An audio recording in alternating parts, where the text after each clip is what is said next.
খাইছি ওখানে বসে আপনার সমস্যা নাই, আর বসবেন না, ঠিক আছে, ঠিক আছে, নমস্কার। পশ্চিম কি এটা?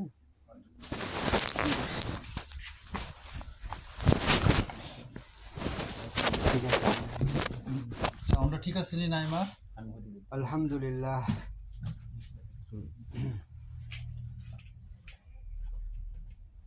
আলহামদুলিল্লাহ নাহমাদুহু ওয়া নুসাল্লি আলা সাউন্ড ঠিক আছে? রাসূলিল কারীম। সাউন্ড যায় না না? যাচ্ছে না না? একটু কাছে, একটু কাছে আনো সেদি, একটু কাছে আনো,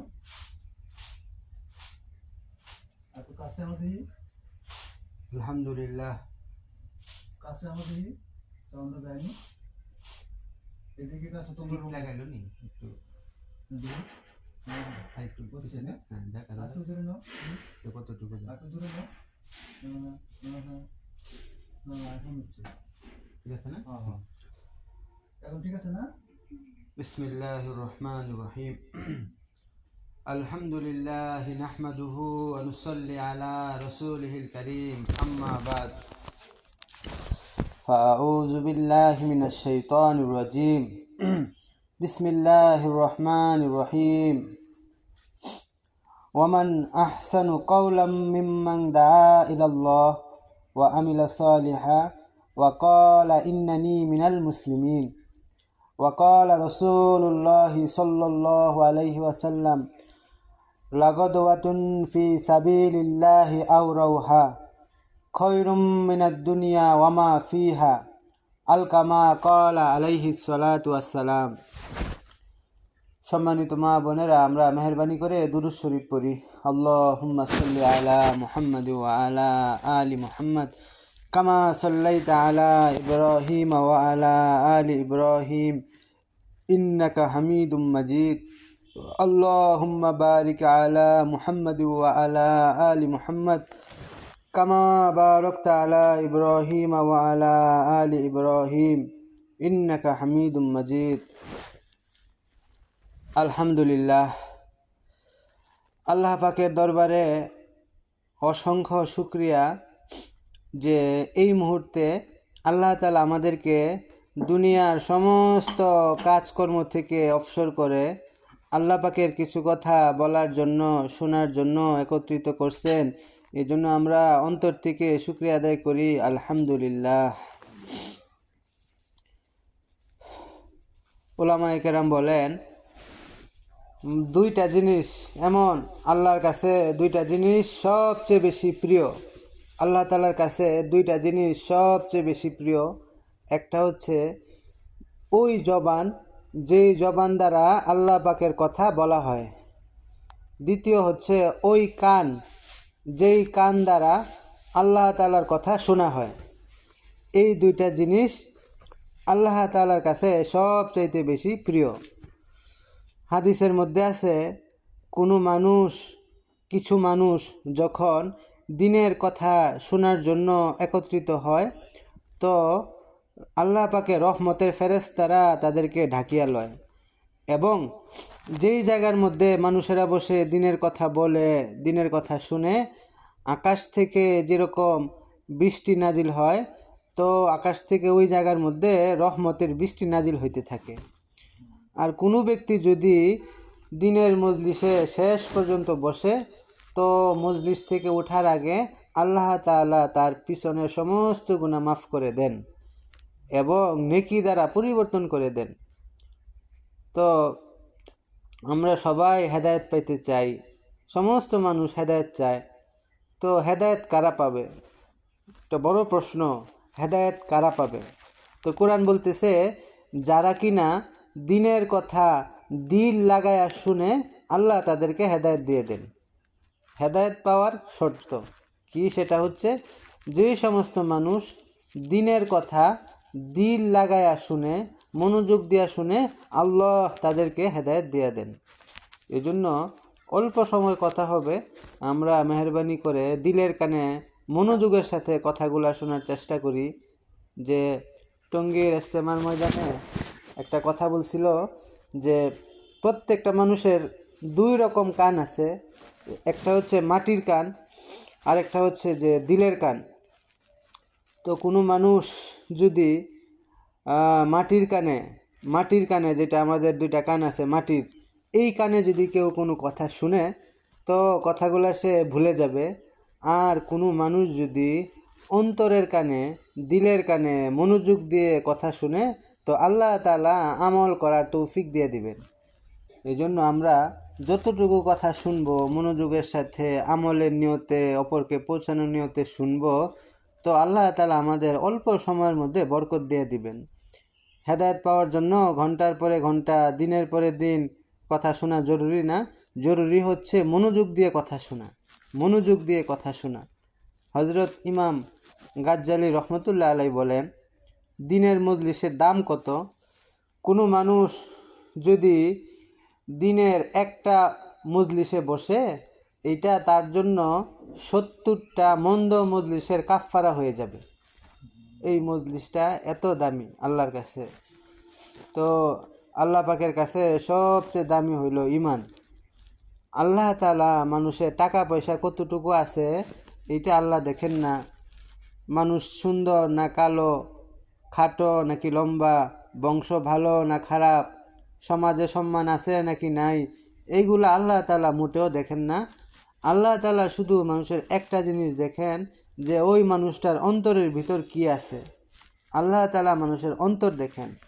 তো অন্তর হচ্ছে ঈমান রাখার জায়গা, অন্তর হচ্ছে ঈমান রাখার জায়গা।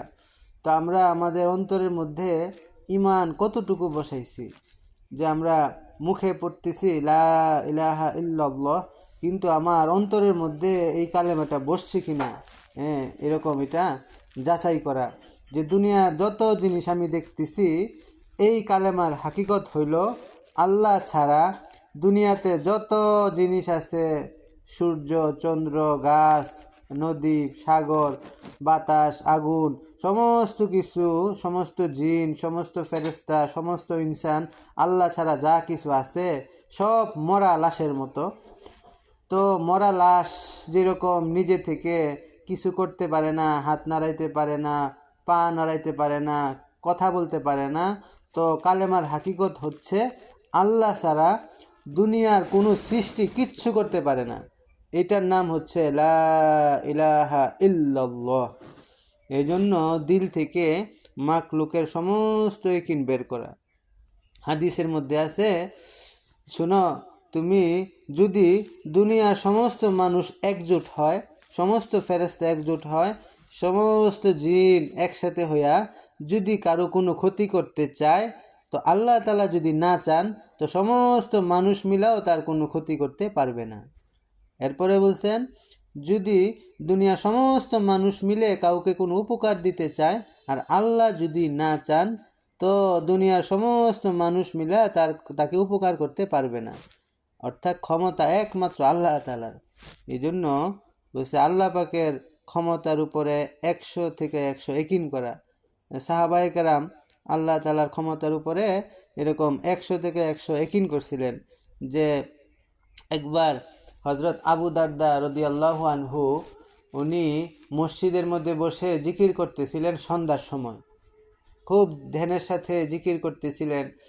এমন সময় এক লোক আইসা বলতেছে, আবু দারদা তুমি তাড়াতাড়ি আসো, তোমার বাড়িতে আগুন লাগছে। তিনি বলতেছেন, না না, আমার বাড়িতে আগুন লাগতে পারে না। কিছুক্ষণ পরে আরেকজন লোক এসে বলতেছে, আবু দারদা তোমার বাড়িতে আগুন লাগছে। উনি বলতেছেন, না আমার বাড়িতে আগুন লাগে নাই। তৃতীয় আরেক ব্যক্তি এসে বলতেছে, আবু দারদা তোমার বাড়িতে আগুন লাগছে। উনি বলতেছেন যে না আমার বাড়িতে আগুন লাগে নাই। চতুর্থ একটু পরে আরেক ব্যক্তি এসে বলতেছে যে হে আবু দারদা, তোমার এলাকার মধ্যে আগুন লাগছিল, কিন্তু আগুন যখন তোমার বাড়ির কাছে আসছে আগুনটা নিভে গেছে। তখন উনি বলতেছেন যে তুমি সত্য বলছো। তখন লোকেরা জিজ্ঞেস করলো, হে আল্লাহ রাসূলের সাহাবী, প্রথম 3 জনের কথা আপনি বিশ্বাস করলেন না, চতুর্থ ব্যক্তির কথা আপনি বিশ্বাস করলেন, এটার পিছনে রহস্য কি? তখন হযরত আবু দারদা রাদিয়াল্লাহু আনহু উনি বলতেছেন, দেখো হুজুর পাক সাল্লাল্লাহু আলাইহি ওয়াসাল্লাম আমাকে একটা দোয়া শিখাইছেন, আর আল্লাহ রাসূল বলছেন কেউ যদি সকালবেলা ঘর থেকে বের হওয়ার আগে এই দোয়াটা পড়ে তো আল্লাহ তাআলা সারাদিন তার ঘরকে সমস্ত ক্ষয়ক্ষতি থেকে হেফাজত করবেন। আমি তো সকালবেলা নবীর শিখানো দোয়াটা পড়ছি, এই জন্য আমার অন্তরের একিন হইল দুনিয়ার সমস্ত মানুষ মিলা যদি আমাকে বলে যে তোমার ঘরে আগুন লাগছে, আমি বিশ্বাস করব না, কারণ দুনিয়ার সমস্ত মানুষের কথা মিথ্যা হইতে পারে কিন্তু আমার নবীর কথা কোনোদিন মিথ্যা হবে না। এজন্য সম্মানিত মা বোনেরা, এই জিনিসের নাম হলো একিন, যে দুনিয়ার সমস্ত কিছু ভুল হইতে পারে কিন্তু আল্লাহর কথা নবীর কথা কোনোদিন ভুল হবে না, মিথ্যা হবে না। এটার নাম হচ্ছে ঈমান। এজন্য আমাদেরকে আল্লাহর কাছে চাইতে হবে, আল্লাহ আপনি আমাকে শিরিক মুক্ত ঈমান দান করেন। এটা সবচেয়ে গুরুত্বপূর্ণ জিনিস। আরেকটা দোয়া হচ্ছে সব সময় দোয়া করা, আল্লাহ মৃত্যুর সময় যেন ঈমান নিয়ে মরতে পারি। এটা হচ্ছে সবচেয়ে বড় বিষয়, মৃত্যুর সময় ঈমান নিয়ে কবরে যাওয়া। তো আমাদের এই দাওয়াতুত তাবলীগের মেহনত হইতেছে যে আমাদের ঈমান যেন শিরিক মুক্ত হয়, আমাদের ঈমান যেন সাহাবাদের মতো হয়ে যায়। এই জন্য হচ্ছে দাওয়াতুত তাবলীগের মেহনত, যে এটা একটা ফিকিরের নাম। আজকে জিকিরে এলাহির কোনো অভাব নাই, আল্লাহর জিকির কর্নেওয়ালা বহু আছে, কিন্তু ফিকিরে এলাহির অনেক অভাব।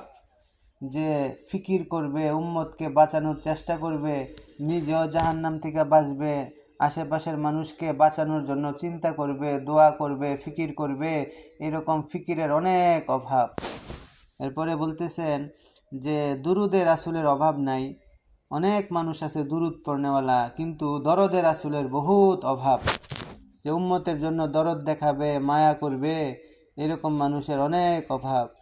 হজরত মাওলানা ইলিয়াস সাহেব রহমতুল্লাহ আলাই, ওনার ছেলে ইউসুফ রহমতুল্লাহ আলাইকে একদিন প্রশ্ন বলতেছে যে বাবা, আমি কি তোমাকে এমন একটা আমল বলে দিব যে আমলটা করলে তুমি এই জমানার বড় আল্লাহর ওলি, বড় আবদাল হয়ে যাবা? ছেলে বলতেছে আব্বা আমাকে আমলটা বলে দেন। হজরত মাওলানা ইলিয়াস সাহেব রহমতুল্লাহ আলাই তখন উনি বললেন, বাবা দেখো, অনেক সময় রাত্রিবেলা মানুষ যখন আল্লাহর কাছে দোয়া করে তাদের চোখে পানি আসে, অনেকে নিজের গুনাহের জন্য কান্না করে, অনেকে অসুস্থতা থেকে সুস্থ হওয়ার জন্য কান্না করে, অনেকে ছেলের জন্য কান্দে, অনেকে পরিবারের জন্য কান্দে, অনেকে রিজিকের জন্য কান্না করে। বাবা শোনো, তো তুমি একটা কাজ করিও, যে তুমি হুজুর পাক সাল্লাল্লাহু আলাইহি সাল্লামের এতিম উম্মত যারা জাহান্নামের দিকে যাওয়ার জন্য প্রতিযোগিতা করতেছে, বলে তুমি তাদের জন্য দৈনিক অল্প সময় হইলেও আল্লাহর দরবারে চোখের পানি ফেলো। এই আমলটা যদি তুমি করতে পারো, যে উম্মতের জন্য কান্না করা, দৈনিক অল্প কিছু চোখের পানি নবীর উম্মতের জন্য ফেলা, তো তুমি এই জমানার সবচেয়ে বড় আউলিয়া, সবচেয়ে বড় কুতুব হয়ে যাবা। এজন্য সম্মানিত মা বোনেরা, দাওয়াতুত তাবলীগ হচ্ছে একটা ফিকিরের নাম। একবার রাসূলুল্লাহ সাল্লাল্লাহু আলাইহি সাল্লাম ওনার বিছানার মধ্যে বসা, পাশে আম্মা জান আয়েশা রাদিয়াল্লাহু আনহা উনি বসা। এমন সময় আম্মা জান শুনতে পেলেন একটা হাড্ডি ভেঙে গেলে, একটা হাড় ভেঙে গেলে যেরকম একটা আওয়াজ হয়, ওই রকম একটা হাড্ডি ভাঙার আওয়াজ শুনতে পাইলেন। তো জিজ্ঞেস করলেন, ইয়া রাসূলুল্লাহ, আমি একটা হাড্ডির টুকরা ভাঙার আওয়াজ পেলাম, আওয়াজটা কোথা থেকে আসতেছে? আমি তো কিছু দেখতেছি না। তখন হুজুর পাক সাল্লাল্লাহু আলাইহি ওয়াসাল্লাম বললেন, আয়েশা শুনো, তুমি হাড্ডি ভাঙার যে আওয়াজটা শুনতে পেলে, এই আওয়াজটা অন্য কোথাও থেকে আসে নাই, এই আওয়াজটা আমার অন্তরের ভিতর থেকে আসছে। আর এই আওয়াজটা হচ্ছে উম্মতের জন্য ফিকির, চিন্তার আওয়াজ। তো দেখেন হুজুর পাক সাল্লাল্লাহু আলাইহি সাল্লামের অন্তরের ভিতর থেকে আমাদের জন্য, উম্মতের জন্য এরকম একটা ফিকিরের আওয়াজ আসতো, চিন্তার আওয়াজ আসতো। তো আমরা নিজেদেরকে প্রশ্ন করি, আমরা আমাদেরকে নবীর উম্মত বলে দাবি করি, তো আমাদের অন্তর থেকেও কি কখনো নবীজির মতো নবীর উম্মতের জন্য এরকম কোনো ফিকিরের আওয়াজ আমাদের অন্তর থেকে কখনো আসে কিনা? হ্যাঁ, এটা আমরা একটু চিন্তা করি যে হুজুর পাক সাল্লাল্লাহু আলাইহি সাল্লাম আমাদেরকে কত মহব্বত করতেন, জাহান্নাম থেকে বাঁচানোর জন্য ফিকির করতেন। আরেকদিন নবীজি হজরতে আয়েশার উপর খুশি হলেন, বললেন, হে আয়েশা, আমি আজকে তোমার উপর অনেক খুশি, তুমি যা খুশি আমার কাছে চাও, আমি আল্লাহর কাছে দোয়া করব, আল্লাহ তাআলা আমার দোয়াকে কবুল করবেন। যাও, তোমাকে আমি একটা সুযোগ দিলাম, তোমার এখন যা মনে চায় আমার কাছে চাও। তখন হজরত আয়েশা বললেন, ইয়া রাসূলুল্লাহ, এটা তো অনেক বড় একটা সুযোগ, আপনি আল্লাহর কাছে এটা দোয়া করেন, আল্লাহ যেন আমাকে মাফ করে দেন। তখন হুজুর পাক সাল্লাল্লাহু আলাইহি ওয়াসাল্লাম উনি দোয়া করলেন, হাত তুললেন, বলতেছেন, হে আল্লাহ, আপনি আয়েশার ছোট বড় যত গুনাহ আয়েশা করছে, অতীতের গুনাহ, বর্তমানের গুনাহ, ভবিষ্যতের গুনাহ, যত গুনাহ আছে, যত গুনাহ করছে, যত গুনাহ সামনে করতে পারে, হে আল্লাহ, আপনি সমস্ত গুনাহকে মাফ করে দেন। তখন এই দোয়া যখন হযরত আয়েশা শুনলেন, উনি এত খুশি হইলেন, উনি খুশির কারণে উনি বসা ছিলেন, বসা থেকে পড়ে গেলেন খুশির কারণে। তখন আল্লাহ রাসূল জিজ্ঞেস করলেন, আয়েশা, তুমি এত খুশি হইছ? হযরতে আয়েশা বললেন, ইয়া রাসূলুল্লাহ, আমি কেনই বা খুশি হব না? আপনি দুনিয়ার সর্বশ্রেষ্ঠ মানুষ, আপনাকে না বানাইলে আল্লাহ তাআলা কিচ্ছু বানাইতেন না। আপনি দুনিয়ার সর্বশ্রেষ্ঠ নবী, তা আপনি আল্লাহর কাছে আমার মাফের জন্য দোয়া করছেন, তা আমার তো ইয়াকিন হয়ে গেছে আল্লাহ অবশ্যই আমাকে মাফ করে দিছেন। তখন হুজুর পাক সাল্লাল্লাহু আলাইহি ওয়াসাল্লাম বললেন, যে আয়েশা, এই দোয়াটা মাত্র একবার শোনার পরে তুমি এত খুশি হইলা? শুনে রাখো, আমি তো প্রত্যেক ওয়াক্ত নামাজের পরে এই দোয়াটা আমি আমার উম্মতদের জন্য করি। সুবহানাল্লাহ। এই জন্য সম্মানিত মা বোনেরা, এইটাই ছিল আমাদের নবীর ফিকির, যে উম্মতকে কিভাবে জাহান্নাম থেকে বাঁচাবে, উম্মতের জন্য মায়া। সমস্ত সাহাবাদের মধ্যে এই ফিকিরটা ছিল। বলে সাহাবীরা নিজেদের চেয়ে অন্যদেরকে বেশি প্রাধান্য দিতেন, নিজের ভালোর চেয়ে, নিজের আরামের চেয়ে অন্যদের আরামের দিকে বেশি লক্ষ্য রাখতেন। এটা ছিল সাহাবাদের সিফত। আজকে দেখেন, আমাদের অন্তর পরিচ্ছন্ন কিনা, আমাদের অন্তর পরিষ্কার কিনা, এটা কিভাবে বুঝবো যে আমার অন্তরটা আল্লাহর কাছে প্রিয় কিনা? যে দেখেন, কথার কথা, কোনো এক বাড়িতে 2 প্যাকেট মিষ্টি আসছে। এক প্যাকেট মিষ্টি হচ্ছে, ধরেন সৃষ্টিগড়ের মিষ্টি 200-250 টাকা কেজি, আর এক প্যাকেট মিষ্টির মধ্যে হচ্ছে ঢাকার মধুবন, অর্থাৎ 1000 টাকা কেজি মিষ্টি। তো এখন আমার কেউ বেড়াইতে আসছে, প্রতিবেশী আসছে, তো এখন আমি যদি চিন্তা করি যে বেশি দামি মিষ্টিটা আমরা খাবো আর কম দামি মিষ্টিটা এটা মানুষকে দিব, যদি আমার এইরকম নিয়ত থাকে, তাহলে বুঝতে হবে যে আমার অন্তরটা পরিচ্ছন্ন হয় নাই, আমাদের অন্তরটা এখনও নির্ভেজাল হয় নাই। কারণ সাহাবারা কি করতো? বলে অন্যদেরকে বেশি ভালো জিনিসটা দিত, নিজেরা একটু কম ভালোটা ব্যবহার করতো। তো আজকে দেখেন, আমরা অনেকটা সাহাবিদের আখলাক থেকে এরকম দূরে সরে গেছি। এই জন্য সম্মানিত মা বোনেরা, এই ঘটনাগুলা বলার এবং শোনার উদ্দেশ্য একটাই, আমাদের অন্তরে যেন জিনিসগুলা বসে, আমাদের অন্তরটাও যেন নাড়া দেয়, যে আমরাও যেন সাহাবাদের মতো হয়ে যাই, বলে নিজের চেয়ে অন্যকে বেশি প্রাধান্য দেই। এই জন্য আমাদের দাওয়াত তাবলীগের মেহনতের উদ্দেশ্য হচ্ছে আমাদের অন্তর যেন নরম হয়ে যায়, আমাদের অন্তরটা এটা যেন আল্লাহমুখী হয়। তো কাকরাইলের মুরব্বী হজরত মাওলানা জুবাইর সাহেব দামাত বারাকাতুহুম, উনি এই কথা বলেন যে আল্লাহ তাআলা দুনিয়াতে 2টা জান্নাত আছে। আল্লাহ তাআলা 2টা জান্নাত বানাইছেন, একটা জান্নাত হলো দুনিয়াতে আর একটা জান্নাত হলো আখেরাতে। আর আল্লাহ তাআলা 2টা জাহান্নামও বানাইছেন, একটা জাহান্নাম হচ্ছে এরকম দুনিয়াতে, আর একটা হচ্ছে আখেরাতে। তখন জিজ্ঞেস করলো, হুজুর এটা তো বুঝলাম না। উনি বলতেছেন, দেখেন, আল্লাহ তাআলা 2টা জান্নাত বানাইছেন, একটা দুনিয়াতে আর একটা আখেরাতে। মানে হইল, দুনিয়া হইল কাফেরদের জন্য জান্নাতখানা, তো জান্নাতখানা কিভাবে? দুনিয়াতে কাফেররা যা ইচ্ছা তা করতে পারবে, কোনো বাধা নাই। যা মনে চায় মিথ্যা কথা, গালিগালাজ, গীবত, এগুলা কাফেরদের করতে কোনো বাধা নাই। তো যারা দুনিয়াতে যারা জান্নাত ভোগ করবে, মন মতো চলবে, তো আখেরাতে তাদেরকে অবশ্যই ওই জেলখানা অর্থাৎ জাহান্নামে যাইতে হবে। অপরদিকে দুনিয়া হচ্ছে মুমিনের জন্য জেলখানা। আর দুনিয়া ও সিজ্জুল মুমিন, এটা হাদিস। তো জেলখানা কাকে বলে? যেখানে মন মতো কাপড় পরা যায় না, ওইটাকে জেলখানা বলে। জেলখানার কয়েদিদের নির্দিষ্ট পোশাক পরতে হয়। ঠিক তদ্রূপ আমরা মুসলমান, আমাদের নারী পুরুষের জন্য ইসলামে পোশাক বলা আসছে যে সুন্নত তরিকা পোশাক পরা, মহিলাদের জন্য পুরাপুরিভাবে পর্দা করে, বলে এটা হচ্ছে কেন? দুনিয়া হচ্ছে জেলখানা। দ্বিতীয়ত, জেলখানা ইচ্ছা মতো খাবার খাওয়া যায় না। তো আমরাও ইচ্ছা মতো খাইতে পারবো না, কোনটা হালাল কোনটা হারাম এটা আমাকে বেছে চলতে হবে। এরপরে বলে জেলখানায় কি যা মনে চায় তা করা যায় না। তো আমরাও কোনো একটা কাজ করার আগে চিন্তা করব এটা হালাল না এটা হারাম, এটা করলে আল্লাহ খুশি হবে নাও খুশি হবে, এই কথাটা বললে আল্লাহ খুশি হবে নাকি নারাজ হবে। তো আমরা যদি দুনিয়াটাকে জেলখানা বানাইতে পারি আমাদের জন্য, তো আখেরাতে আমাদেরকে আল্লাহ জান্নাত দিয়ে দিবেন।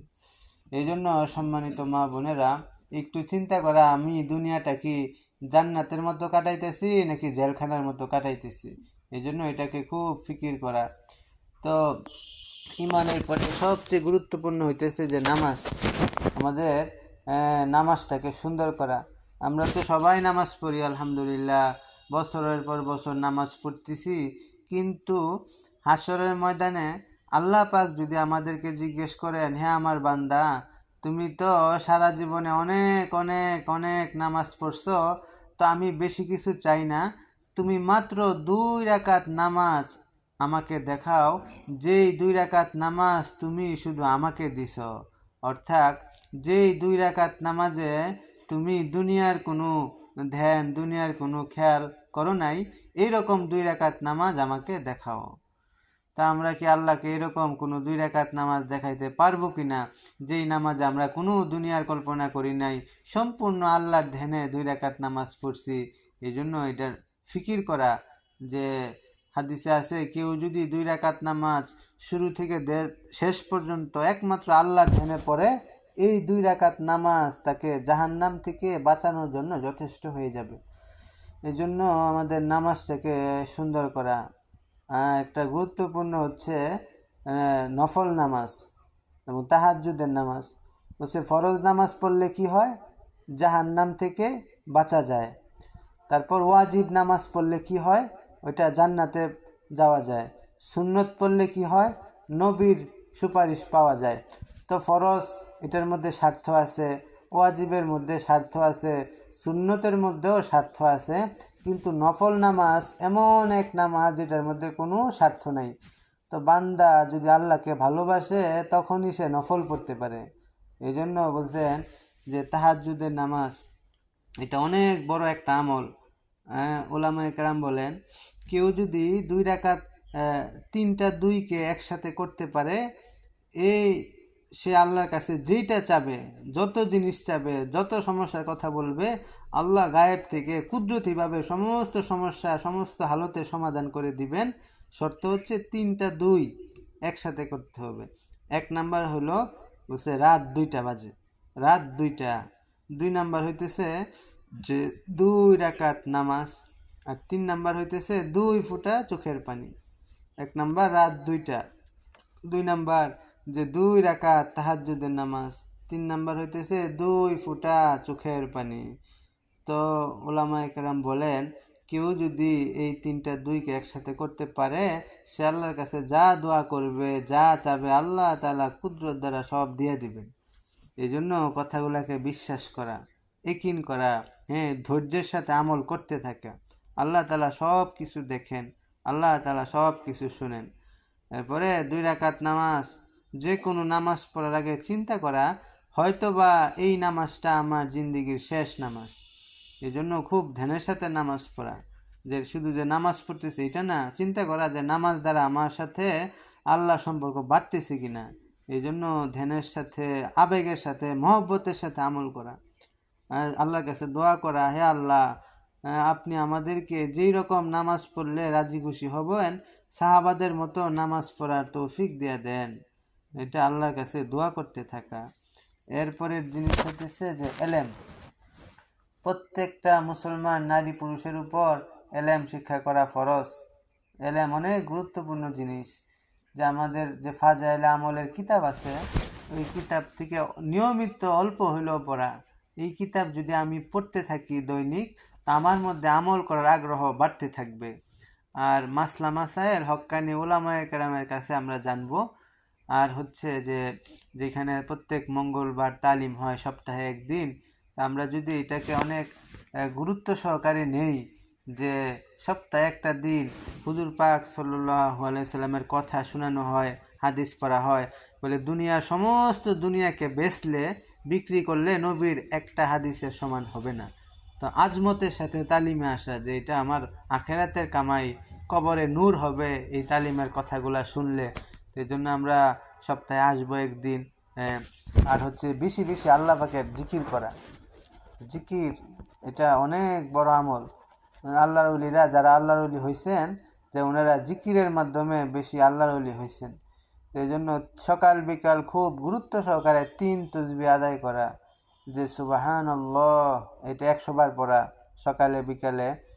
হাদিসে আছে কেউ যদি দৈনিক 100 বার সুবহানাল্লাহ পড়ে, তো তাকে 100টা ঘোড়া আল্লাহ রাস্তায় দান করলে যেই নেকি হবে, ওই 100 ঘোড়া দান করার নেকি দেওয়া হবে।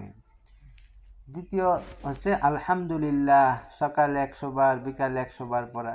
হাদিসে আছে যে ব্যক্তি দৈনিক 100 বার আলহামদুলিল্লাহ আলহামদুলিল্লাহ আলহামদুলিল্লাহ পড়বে, আকাশ এবং জমিনের মাঝখানে যত ফাঁকা জায়গা আছে আল্লাহ তাআলা নেকি দ্বারা পূর্ণ করে দিবেন। তৃতীয় হইল লা ইলাহা ইল্লাল্লাহ 100 বার সকাল বিকাল। কেউ যদি 100 বার লা ইলাহা ইল্লাল্লাহ পড়ে, হাসরের ময়দানে তার চেহারাকে পূর্ণিমার চাঁদের চাইতেও উজ্জ্বল করে উঠানো হবে। চতুর্থ হচ্ছে আল্লাহু আকবার, সকালে 100 বিকালে 100। কেউ যদি 100 বার আল্লাহু আকবার পড়ে, তো বলছেন যে হাদিসে আছে 100টা উট আল্লাহ রাস্তায় কুরবানি করলে যত নেকি হবে তত নেকি আমল নামায় দেওয়া হবে। তারপর হচ্ছে ইস্তেগফার, আস্তাগফিরুল্লাহ আস্তাগফিরুল্লাহ 100 বার সকাল বিকাল। কেউ যদি এটা পড়ে, তার গুনাহ যদি সাগরের পানির ফেনার পরিমাণও হয়, আল্লাহ তাআলা মাফ করে দিবেন।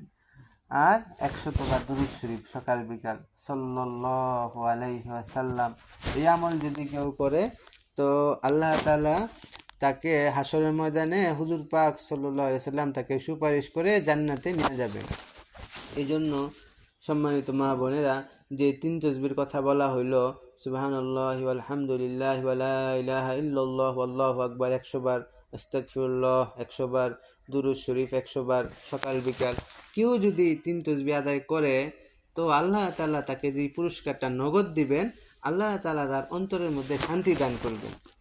তাকে আল্লাহ অনেক পেরেশানি থেকে বাঁচায় রাখবেন। তো শর্ত হইলো এটা মন দিয়ে পড়তে হবে, ধ্যানের সাথে পড়া।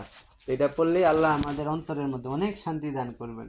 কারণ কোরআনে বলছেন যে জিকিরের মধ্যেই অন্তরের প্রশান্তি আছে। আলা বিজিক্রিল্লাহি তাতমাইন্নুল কুলুব, যে অন্তরের শান্তি আছে একমাত্র আল্লাহর জিকিরের মধ্যে। এই জন্য আমরা বেশি বেশি জিকির করব। আর যারা কোরআন তেলাওয়াত করতে পারি, আমরা কোরআন শরীফ নিয়মিত অল্প হলেও পড়ব। যারা পারি না, মেহেরবানি করে শিখার জন্য চেষ্টা করব, দোয়া করব। আর হচ্ছে যে একরামুল মুসলিমিন, যে আমরা সবার সাথে খুব ভালো ব্যবহার করব।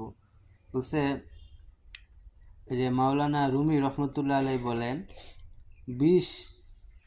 বিষ জিনিসটা এটা 5 প্রকার। তো আমরা জানি যে মানুষ বিষ খায়, অনেকে মারা যায়। তো তিনি ওই বুজুর্গ বলতেছেন যে বিষ আসলে একরকম না, বিষ আসলে 5 রকমের। 1 নাম্বার হইতেছে, তিনি বলেন যে সাপের বিষ, যে এই সাপের বিষ থাকে সাপের দাঁতের মধ্যে। সাপ যখন দাঁত দিয়া কাউকে ছোবল মারে, তখন তার শরীরে বিষ ঢোকে। 2 নাম্বার বলতেছেন কুকুরের বিষ থাকে তার মুখের লালার মধ্যে। কুকুরের মুখের লালা যদি কোনো জিনিসের লাগে এটাকে 7 বার ধুয়া পবিত্র করতে হয়। কারণ কুকুরের লালার মধ্যে বিজ্ঞানীরা গবেষণা করে দেখছেন প্রায় 36,000 জীবাণু থাকে কুকুরের মুখের লালার মধ্যে।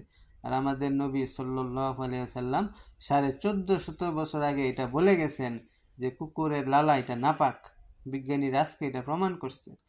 3 নাম্বার হইতেছে যে এরকম ভীমরুল, মৌমাছি, বল্লা এদের বিষ থাকে তাদের হুলে বা শালের মধ্যে। 4 নাম্বার বলতেছেন কাকড়া, বিচ্ছুর বিষ থাকে তার লেজের মধ্যে। সর্বশেষ কথা 5 নাম্বার বলতেছেন মানুষ একমাত্র প্রাণী যার বিষ থাকে নিজের অন্তরের ভিতরে, অর্থাৎ মানুষ তার অন্তরের মধ্যে বিষ রাখে। সেই বিষটার নাম কি? বলে সেই বিষটার নাম হইল এরকম অহংকার করা আর হিংসা করা। যে মানুষ অনেক সময় ভাবে আমি বড়, সবাই ছোট, অথবা আমি অনেক বড়, আমি আমলের দিক দিয়ে বড়, আমি দুনিয়ার এইটার দিক থেকে বড়। তো যার মনের মধ্যে বড় আছে যে আমি বড়, তারা ছোট, অন্যকে যে ছোট চোখে দেখে তুচ্ছ করে, তো নিশ্চিত তার অন্তরের মধ্যে অহংকারের বিষ আছে। দ্বিতীয় হচ্ছে হিংসা, যে কারো ভালো দেখলে সহ্য করতে না পারা, কেউ উন্নতি করলো এটাকে সহ্য করতে না পারা, এই জিনিসটাকে বলে হিংসা। তো যে হিংসা করলো সে যেন তার অন্তরকে বিষ দিয়ে ভর্তি করলো। এই জন্য সম্মানিত মা বোনেরা, আমরা আমাদের অন্তরকে পবিত্র রাখবো। অহংকার, লোভ, হিংসা এগুলা যেন আমাদের অন্তরে না আসে। আর আমরা কখনো মানুষের দোষ বলবো না। ইমাম শাফি রহমতুল্লাহ আলাই বলেন যে কেউ যদি চায় তার মৃত্যুটা সুন্দর হোক, আসলে আমরা সবাই চাই যেই যাই করি আমাদের যেন একটা সুন্দর মৃত্যু হয়, সহজ মৃত্যু হয়, ইমানের সাথে মৃত্যু হয়। তো ইমাম শাফি রহমতুল্লাহ আলাই বলেন, হে দুনিয়ার মানুষ, তোমরা যদি চাও তোমাদের মৃত্যুটা সুন্দর হোক, তোমরা শুধু একটা আমল অবশ্যই করো, সেটা হচ্ছে তোমরা কখনো কারো সম্পর্কে খারাপ ধারণা করিও না। তোমরা সব সময় মানুষের সম্পর্কে ভালো ধারণা করো, মানুষের দোষ দেখো না, অর্থাৎ কারো গীবত করো না। তুমি যদি মানুষের গীবত থেকে মুক্ত থাকো, মানুষের নিন্দা না করো, মানুষের দোষ না বলো, তো এটার বরকতে আল্লাহ তাআলা তোমাকে ইমানের সাথে সুন্দর একটা মৃত্যু নসিব করবেন। এই জন্য সম্মানিত মা বোনেরা, আমরা আমাদের অন্তরকে পরিষ্কার রাখবো। কে কি করলো না করলো আমার দেখার প্রয়োজন নাই, আমি দেখবো আমি কি করলাম। আল্লাহ মানুষকে 2টা চোখ দিছেন, একটা চোখ দিছেন নিজের দোষ দেখার জন্য, আর একটা চোখ দিছেন অপরের গুণ দেখার জন্য। এই জন্য আল্লাহর কাছে দোয়া করবো, আল্লাহ আপনি আমাদের আখলাককে সুন্দর করে দেন, সাহাবাদের মতো আখলাক ব্যবহার আপনি আমাদেরকে দান করেন। আল্লাহর কাছে দোয়া করা। আরেকটা হচ্ছে যে সহিনিয়ত, আমরা যা কিছু করব একমাত্র আল্লাহকে রাজি খুশি করার জন্যই করব। আমাদের দিলে যেন অন্য কোনো উদ্দেশ্য কাউকে দেখানোর জন্য এরকম না থাকে। প্রত্যেকটা আমল আল্লাহর জন্য করব। এই যে আমরা দিনের কথা শুনতেছি বলতেছি, এটা যেন আল্লাহর জন্য হয়, না হলে এটার কোনো নেকি পাওয়া যাবে না। এরপরে দেখেন, আসলে আমরা যে এতগুলা কথা বললাম শুনলাম, এটা কিসের উসিলায় হয়েছে? শুধুমাত্র তবলিগের উসিলায়। আজকে যদি দাওয়াত তবলিগের মেহনত না থাকতো, তা আমরা কেউ এখানে আসতাম না, বসতাম না, কথা শুনতে পারতাম না। তো আল্লাহ পাকের অনেক বড় একটা দয়া যে আল্লাহ তাআলা আমাদেরকে এই দাওয়াতের মতো এত উঁচা কাজ এই কাজে লাগাইছেন। এই তবলিগের বরকতে আজকে আমরা এখানে বসছি। এই জন্য সম্মানিত মা বোনেরা, এটা হচ্ছে যে টুপি পরা, দাড়ি রাখা, পর্দা করা, এগুলা হুজুর পাক সাল্লাল্লাহু আলাইহি ওয়াসাল্লামের সুন্নত। বলে হুজুর পাক সাল্লাল্লাহু আলাইহি ওয়াসাল্লামের সবচেয়ে বড় সুন্নত হইল বলে যে উম্মতের ফিকির করা, দাওয়াতের কাজ করা। কারণ নবীর দিলের মধ্যে ছিল উম্মতের ফিকির, আর আমার অন্তরের মধ্যে যদি উম্মতের ফিকির আসে, তো নবীর অন্তরের সাথে আমার অন্তরের মিল হয়ে গেল। এই জন্য সম্মানিত মা বোনেরা, যে এই কাজটা অনেক দামি কাজ, পুরা দুনিয়াতে দাওয়াত তাবলীগের কাজ চলতেছে। যে একবার কিছুদিন আগে এক লোক ভারতে ইজতেমা হবে, একজন স্বপ্নে দেখছে হুজুর পাক সাল্লাল্লাহু আলাইহি সাল্লাম তার সামনে হাজির, এবং আল্লাহ রাসূল বলতেছে, আরে আমি তোমাদের ইজতেমা শরীক হওয়ার জন্য যাইতেছি। তো এই কথা নিশ্চিত, এই দাওয়াত তাবলীগের কাজটা হক, এটা নিঃসন্দেহে আল্লাহর কাছে সবচেয়ে প্রিয় মেহনত। দুনিয়াতে যত মেহনত আছে, মাদ্রাসা, তারপর খানকা, বলে সমস্ত মেহনতের চেয়ে আল্লাহর কাছে দাওয়াত ও তবলিগের মেহনতটা সবচেয়ে প্রিয়, কারণ এটার মধ্যে কোনো বিনিময় নাই। তো এটা আল্লাহ বহুত পছন্দ করেন। আল্লাহ কোরআনে বলছেন ওয়ামান আহসানু কওলাম মিম্মান দাআ ইলাল্লাহ, আল্লাহ নিজে বলছেন আরে ওই ব্যক্তির কথা সবচেয়ে উত্তম যে মানুষকে আল্লাহর দিকে ডাকে। হ্যাঁ, সে কোনো বিনিময় চায় না, বিনিময় নেয় না, নিঃস্বার্থভাবে আল্লাহর কথা বলে। এই জন্য সম্মানিত মা বোনেরা, আমাদের সামনে গুরুত্বপূর্ণ তাকাজা 28 তারিখ নভেম্বরের টঙ্গীর ময়দানে 5 দিনের জোর হবে। পুরা বাংলাদেশের 3 চিল্লার সাথী, 1 চিল্লার উলামা, সালের উলামা, সবাই এখানে জড়ো হবে। তো এটা বিরাট বড় একটা সোয়াবের ময়দান। ওইখানে পুরা বিশ্বের রুহানি শক্তিগুলা টঙ্গীর ময়দানে 5 দিন থাকবে। তো আমরা যারা মা বোনেরা আছে, আমরা তো মাঠে যাইতে পারবো না, তবে আমাদের বড়রা বলেন আমাদের মা বোনেরা ঘরে বসে থাকা ওই ময়দানের সোয়াব পাবে কয়েকটা কাজ করলে। প্রথম কাজটা হচ্ছে দিল থেকে দোয়া করা, যে আল্লাহ আপনারা দোয়া করবেন যে হ্যাঁ আল্লাহ আপনি ওই জোরকে কামিয়াব করেন, বেশি বেশি মানুষ যেন আল্লাহ রাস্তায় যেতে পারে তৌফিক দান করেন, বিদেশিদের আশা সহজ করে দেন। এই জন্য আমরা জোরের কামিয়াবির জন্য দোয়া করব। দ্বিতীয়ত, সম্ভব হইলে আমরা প্রত্যেক দিন 2-4 রাকাত নফল নামাজ পড়ব, আল্লাহর কাছে বলবো আল্লাহ এই জোরকে সফল হওয়ার জন্য আমি নফল পড়তেছি। আর জোরের দিনগুলোতে পারলে রোজা রাখবো। অনেক মহিলারা আলহামদুলিল্লাহ নফল রোজা রাখে, আল্লাহ যেন ওই জোর ইস্তেমাকে কামিয়াব করেন। তো আল্লাহ তাদেরকে অনেক বড় সওয়াব বদলা দিয়ে দিবেন। কিছু দান সৎকাও করা, যে আল্লাহ আপনি জোরকে কবুল করেন। এই জন্য সম্মানিত মা বোনেরা, আমরা যারা এখানে আসছি, আমাদের ঘরের যারা বারেক পুরুষ আছে, যাদের 3 চিল্লা হয়েছে বা ওলামায়ে কেরাম, ওনাদেরকে আমরা অবশ্যই কিভাবে জোরের ময়দানে যাইতে পারি এই জন্য ফিকির করব, আল্লাহর কাছে দোয়া করব। আর আমাদের ঘরের বালেক পুরুষরাও যেন 3 দিন 40 দিন 3 চিল্লার জন্য আল্লাহ কাছে সময় লাগাইতে পারে, এই জন্য আমরা সাহায্য করব। যদি আমরা সাহায্য করি তো ওনারা 3 দিন লাগায় যত নেকি হবে, চিল্লা দেওয়া যত নেকি হবে, আমি ঘরে বসে ওই রকম সব পেয়ে যাব। আর সর্বশেষ কথা হচ্ছে যে আমরা নিজেরাও আমাদের মাহরাম পুরুষদেরকে নিয়ে মাসসুরাতের জামাতে বের হব। কারণ কি, মানুষের ভুল 2 জায়গায় ভাঙে, একটা হচ্ছে কবরে আর একটা হচ্ছে সফরে। তা আমরা সবাই কবরে যাব। কবরে যায় যদি আমাদের ইমান আমলে সমস্যা হয়, তখন আমাকে আযাব পাইতে হবে। আর আল্লাহ রাস্তায় বের হয়ে যখন দেখবো আমার ইমান আমলে কমতি আছে, আল্লাহ তাআলা সংশোধনের ব্যবস্থা করে দিবেন। দেখেন, পানি যদি বছরের পর বছর এক জায়গায় আটকা থাকে, ওই পানির মধ্যে জীবাণু সৃষ্টি হয়। আর পানি যখন চলতে থাকে তো আল্লাহ তাআলা ওই পানির মধ্যে থেকে হীরা মুক্তা সৃষ্টি করে দেন। এই জন্য সম্মানিত মা বোনেরা, আমরা যদি এই জন্য আল্লাহ রাস্তায় মাঝে মধ্যে বের হই, 3 মাস 4 মাস পরে পরে সময় লাগাই, 3 দিন এরকম 10 দিন, তো এটা কি হবে বলে আল্লাহ পাক আমাদের পানির মতো পবিত্র করে দিবেন। আমার উসিলায় পুরা দুনিয়ার মধ্যে দিন জিন্দা হবে। এই জন্য যে সমস্ত মা বোনেদের মাসসুরা সহ 3 দিন হয়ে গেছে, যাদের 3 দিন 3 বার হয়ে গেছে আমরা 10 দিনের নিয়ত করি, যাদের 10 দিন হয়ে গেছে আমরা চিল্লার নিয়ত করি, আর যাদের চিল্লা হয়ে গেছে বিদেশ সফরের জন্য নিয়ত করি। হয়তো আমি পারবো না, কিন্তু আল্লাহ তাআলা সব পারবেন। আল্লাহর কাছে তো আমি দোয়া করতে পারবো। আল্লাহ শুধু বান্দার অন্তর দেখেন, যে বান্দা তুমি কি চাও, তুমি কি আমার জন্য অগ্রসর হইতে চাও? বলে যে আল্লাহর দিকে আগাইতে চায়, আল্লাহর রহমত তার দিকে ডবল অগ্রসর হয়। এই জন্য সম্মানিত মা বোনেরা, আখিরি দরখাস্ত যে আমরা সব সময় একটা ফিকিরের মধ্যে থাকবো, দোয়ার মধ্যে থাকবো, এবং আল্লাহর সাথে যাতে আমার সম্পর্কটা হয়, আল্লাহর সাথে আমার সম্পর্ক যেন দিনে দিনে বাড়তে থাকে, এই জন্য খুব ফিকির করব। তো যা কিছু বলা হলো, শোনা হলো, আল্লাহ পাক সবাইকে এরকম আমল করার তৌফিক দান করেন। তো এখন ইনশাল্লাহ এরকম আপনারা তশকিল মেহরবানি করে খাতার মধ্যে নাম দিবেন, কারা কারা যাইতে পারে। আল্লাহ সবাইকে আমল করার তৌফিক দান করেন। একটু সংক্ষিপ্ত দোয়া হবে, আমরা একটু দুরূদ শরীফ পড়ি। আল্লাহুম্মা সাল্লি আলা মুহাম্মাদিন নাবিয়্যিল উম্মি ওয়া আলা আলিহি ওয়া সাল্লিম তাসলিমা। اللهم آمين. ربنا ظلمنا أنفسنا وإن لم تغفر لنا وترحمنا لنكونن من الخاسرين. ربنا آتنا في الدنيا حسنة وفي الآخرة حسنة وقنا عذاب النار. ربنا لا تزغ قلوبنا بعد إذ هديتنا وهب لنا من لدنك رحمة إنك أنت الوهاب. رب ارحمهما كما ربياني صغيرا. لا إله إلا أنت سبحانك إني كنت من الظالمين. আল্লাহ আপনি আমাদের সবাইকে মাফ করে দেন। আল্লাহ মজলিসকে কবুল করেন। যেই জায়গার মধ্যে আল্লাহ এই মজলিসটা হয়েছে ওই জায়গাকেও কবুল করেন। আল্লাহ যেই বাড়িতে বসে আমরা দিনের কথা বলছি শুনছি, বাড়ির উপর আল্লাহ আপনি খাস রহমত বরকত নাজিল করেন। সমস্ত বালা মুসিবত অসুস্থতা দূর করে দেন। আল্লাহ আপনি বাড়ির সবাইকে দিনদার আল্লাহওয়ালা বানায় দেন, রহমত বরকত নাজিল করেন। আল্লাহ যারা যে সমস্ত মা বোনেরা কষ্ট করে এতক্ষণ বসেছিল আল্লাহ সবাইকে কবুল করেন।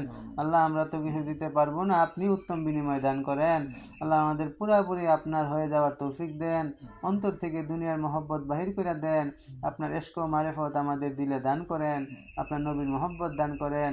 আল্লাহ পুরা দিনের যত দুনিয়ায় কাফের আছে সবাইকে মুসলমান বানায় দেন, সমস্ত মুসলমানকে পুরাপুরি ইসলামের পথে চলার তৌফিক দেন।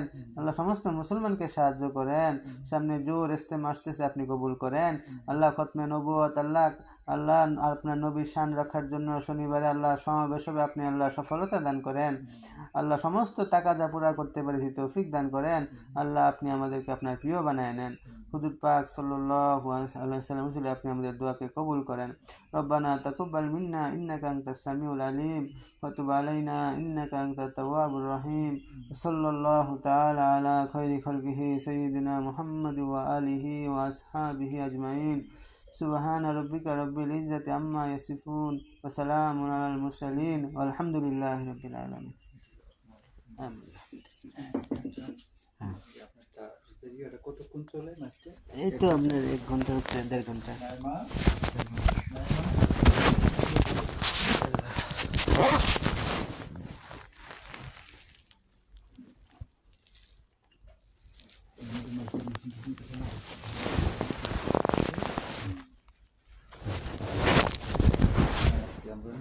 Namaste, sigue con el gasto de gasto. Un gasto.